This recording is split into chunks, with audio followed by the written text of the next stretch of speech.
So let's start off by just talking about division. Because when we divide, we are making numbers smaller. Let's make it easy. Let's say 15 divided by 3. We know that when we say 15 divided by 3, that the 15 is our dividend, and the 3 is our divisor. And when we're looking to find our answer, we know that it's just like taking 15, let's say, lines. 1, 2, 3, 4, 5, 6, 7, 8, 9, 10, 11, 12, 13, 14, 15. And putting them into 3 separate groups. We're going to put them into groups by the divisor.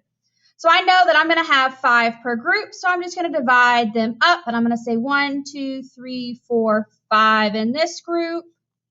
1, 2, 3, 4, 5 in this group, and 1, 2, 3, 4, 5 in this group. So that's 15 divided into 3 groups. And we know our answer is going to be 5. So when you're dividing,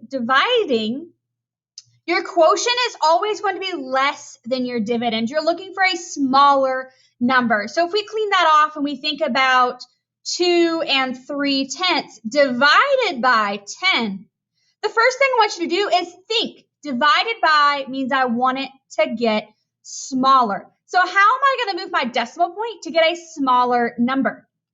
Let's think about that. If I take the number 2 3/10, let's think about how we can move that decimal point. We know we're only going to move it one time since it's only got 1 0 in the 10. But let's think about how we could move it. If we move it to the right, that would get me 23. Since we're dividing, we want to go smaller, and I know that 23 is bigger than 2 3/10, so that won't work. Instead, we're going to move it to the left. That would get me 0 and 23/100ths, which is less than 2 3/10.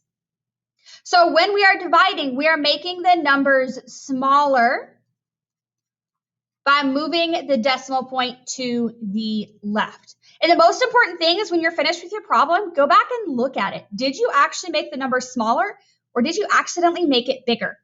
The biggest part of dividing by decimals is just making sure that your answer makes sense.